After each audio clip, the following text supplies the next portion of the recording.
بسم اللہ الرحمن الرحیم الحمدللہ وکفا وسلام علی عبادہ الذین اصطفى اما بعد فاعوذ باللہ من الشیطان الرجیم بسم اللہ الرحمن الرحیم وذکر فإن الذکرى تنفع المؤمنین صدق اللہ العظیم۔ محترم بزرگوں، دوستوں، میرے دینی اور ایمانی بھائیوں، جیسے ہی محرم الحرام کا مہینہ شروع ہوتا ہے تو ہم سوشل میڈیا پر دیکھتے ہیں کہ بہت ساری ایسی کلپس وائرل ہونے لگتی ہے اور یوٹیوب پر اپلوڈ ہونے لگتی ہے کہ جن کا ٹائٹل یہ ہوتا ہے کہ اگر تم محرم الحرام کی پہلی تاریخ کو یہ والا وظیفہ پڑھ لوگے تو تمہارا یہ مسئلہ حل ہو جائے گا، اور اگر تم محرم الحرام کا چاند دیکھتے ہی یہ والا وظیفہ کر لوگے تو ساری زندگی بھر کی مرادیں پوری ہو جائیں گی۔ اس طرح کی بہت ساری کلپس وائرل ہونے لگتی ہیں۔ سچی اور حقیقی بات یہ ہے کہ ہم مسلمانوں کو دو چیزوں نے بہت نقصان پہنچایا ہے۔ ان میں سے ایک چیز تو ہے ہر چیز میں جادو، ٹونے اور اثر کو تلاش کر لینا۔ بہت سارے لوگوں کو یہ کہتے ہوئے سنا گیا کہ کیا ہم پر کسی نے جادو تو نہیں کر دیا ہے۔ بہت سارے لوگ جب کسی چیز میں کوشش کرتے ہیں اور ان کوششوں میں کامیابی نہیں ملتی ہے تو وہ صرف یہی سمجھتے ہیں کہ فلاں نے ہم پر کوئی جادو کروا دیا ہے یا یہ کہ ہمارے گھر میں کوئی اثر ہے۔ اسی طرح کوئی آدمی چاہتا ہے کہ فلاں جگہ میرا رشتہ ہو جائے اور وہاں رشتہ نہیں ہو پا رہا ہے، تب بھی اخیر میں آ کر یہی بات کہہ دی جاتی ہے کہ ہم پر کسی نے جادو کروا دیا ہے، اور پھر اس آدمی کو بھی خود بخود تلاش کر لیتے ہیں جس آدمی نے جادو کروا دیا ہے۔ ہماری کسی سے کوئی نفرت ہے، کوئی دشمنی ہے تو ہم فوراً اسی آدمی کو ذمہ دار ٹھہرا دیتے ہیں۔ کئی مرتبہ رشتہ آیا اور رشتہ نہیں ہو سکا تب بھی ہم اسی طرح کا سبب تلاش کر لیتے ہیں۔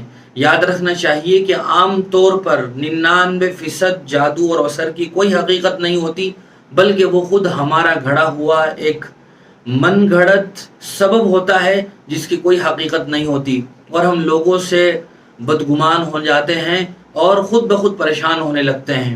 دوسری چیز جس چیز نے مسلمان کو عمل سے روک رکھا ہے وہ ہے وظیفہ۔ بہت سارے لوگ وظیفوں کا اس قدر اہتمام کرتے ہیں کہ وہ اتنا اہتمام نماز اور روزے کا بھی نہیں کرتے ہیں۔ ہر مسلمان عاقل بالغ پر نماز 5 وقتہ فرض ہے، خواہ آدمی سفر میں ہو، حضر میں ہو، گھر پہ ہو، کہیں بھی ہو، بیمار ہو، صحت مند ہو، جوان ہو، بوڑھا ہو، نماز فرض ہے۔ لیکن نماز کا وہ اس قدر اہتمام نہیں کرتے ہیں جس قدر اہتمام وہ اس وظیفے کا کرتے ہیں جو انہیں کسی نے بتا دیا ہے، اور وہ وظیفے پر اس قدر بھروسہ کرنے لگتے ہیں کہ جتنا بھروسہ انہیں قرآن و آیات پر بھی نہیں ہوتا ہے۔ یہ روزانہ کی کہانیاں ہیں جو دیکھنے میں بھی آتی ہیں اور سننے میں بھی آتی ہیں۔ بہت سارے لوگ اب یہ بھی کہہ سکتے ہیں کہ اگر کوئی آدمی وظیفہ کر رہا ہے تو اس وظیفہ کرنے کا نقصان کیا ہے؟ اس کا نقصان ہی سب سے بڑا یہ ہے کہ آدمی دعاؤں سے، سنتوں سے اور نماز وغیرہ سے دور ہونے لگتا ہے، اور یہ مشاہدہ ہے۔ حالانکہ جناب نبی کریم صلی اللہ علیہ وسلم نے دعا کو عبادت کا مغز قرار دیا ہے۔ دعا کے بارے میں کہا جاتا ہے دعا سلاح المؤمن، کہ دعا یہ مومن کا ہتھیار ہے۔ ہمیں سب سے پہلے کوئی بھی پریشانی آئے یا ہمیں کسی بھی چیز کی ضرورت ہو تو اللہ تعالیٰ کی طرف متوجہ ہونا چاہیے، اللہ تعالیٰ سے مانگنا چاہیے۔ ہمیں پریشان ہونے کے بجائے، شکو شکایت کرنے کے بجائے، جادو اور ٹوٹکے کا سبب تلاش کرنے کے بجائے اللہ سے اس کو مانگنا چاہیے، اور نماز جو اللہ سے لینے کا سب سے اہم ترین ذریعہ ہے اس کی طرف متوجہ ہونا چاہیے۔ ہم نمازوں کا اہتمام نہ کریں اور صرف وظیفے پڑھتے رہیں تو یہ وظائف ہمارے لیے کارگر نہیں ہوں گے۔ سب سے پہلے تو ایمان کے بعد نماز کا درجہ ہے، اسی لیے صحابہ اکرام کی ایک خاص عادت تھی کہ جب انہیں کوئی پریشانی لاحق ہوتی تو وہ نماز کا رخ کر کیا کرتے تھے، اور نوافل پڑھ کے اللہ تعالیٰ سے اپنی پریشانیوں کے ازالے اور خاتمے کی دعائیں کیا کرتے تھے۔ لیکن آج الٹا چکر چل رہا ہے کہ لوگ نماز کی طرف توجہ نہیں دیتے، بس وظیفہ پوچھنے کی کوشش کرتے ہیں کہ اس کا وظیفہ کیا ہے، اور وہ یہ سمجھتے ہیں کہ بس اب ہمارا مسئلہ حل ہو جائے گا۔ حالانکہ وظیفے سے پہلے نماز ہے، اور نماز کے بعد وظیفوں سے پہلے مسنون دعائیں ہیں۔ حضور کریم صلی اللہ علیہ وسلم نے جو دعائیں بتائی ہیں ان دعاؤں میں جو تاثیر ہے وہ کسی اور چیز میں ہو ہی نہیں سکتی ہے۔ حضور صلی اللہ علیہ وسلم نے انسان کی 24 گھنٹے کی زندگی کی مختلف اوقات کی دعائیں بتائی ہیں۔ صبح کی دعائیں ہیں، شام کی دعائیں ہیں، کھانے سے پہلے کی، بات کی، بیت الخلا جانے کی، آنے کی، سونے سے پہلے کی اور سونے کے بعد کی، اسی طرح بازار میں جانے کی، اور مختلف قسم کے دشمن کے خوف سے بچنے کی، مختلف فتنوں سے حفاظت کی، اس طرح کی بہت ساری مسنون معتبر اوتھینٹک دعائیں ہیں کہ جن کو ہمیں پڑھنا چاہیے. نہیں یہ کہ ہم اس طرح کی باتوں میں لگ جائیں اور اصل جو سبب ہے ہماری ناکامی کا اس کو فراموش کر دیں.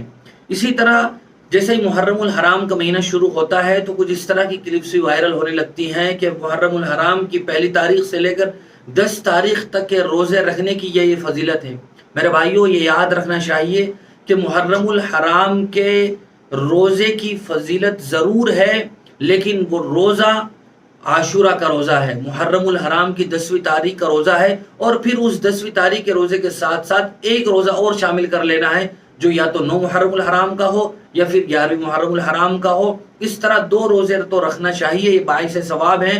اور رمضان کے روزے جب تک فرض نہیں ہوئے تھے، محرم الحرام ہی کا 10ویں تاریخ کا روزہ فرض تھا، لیکن اس کے علاوہ باقاعدہ حدیث میں الگ سے کوئی ایسی فضیلت نہیں ہے جو پہلی تاریخ سے لے کر 10 تاریخ تک کے روزوں کی ہو.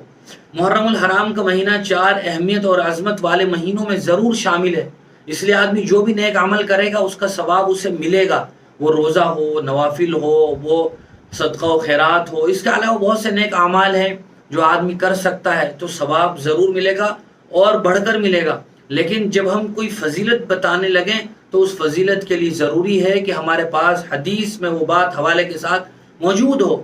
اور اس طرح 10 روزوں کی حدیث میں کوئی فضیلت نہیں ہے محرم الحرام کی، لہذا کوئی من گھڑت فضیلت ذہن میں رکھ کر روزے رکھنا یہ تو درست نہیں ہے. اسی لیے حضور کریم صلی اللہ علیہ وسلم نے عمومی طور پر روزے کی فضیلت بیان فرمائی. افضل الصیام بعد رمضان شہر اللہ المحرم، کہ رمضان کے بعد روزہ رکھنے کی فضیلت وہ ماہ محرم الحرام میں ہے. لہذا عمومی طور پر تو ہم اس فضیلت کو ذہن میں رکھ کر تو روزہ رکھ سکتے ہیں کہ وہ رمضان کے بعد اہم ترین اور فضیلت والا روزہ ہے. لیکن اگر کوئی آدمی اس طرح کی فضیلت بیان کرے کہ پہلے روزے سے 10ویں روزے تک کی یہ فضیلت ہے تو یہ درست نہیں ہے. یہ بات ذہن میں رکھنا بہت ضروری ہے. اللہ تعالی ہم سب کو صحیح سمجھ نصیب فرمائے اور قرآن و حدیث کا صحیح علم نصیب فرمائے. وآخر دعوانا الحمد للہ رب العالمین.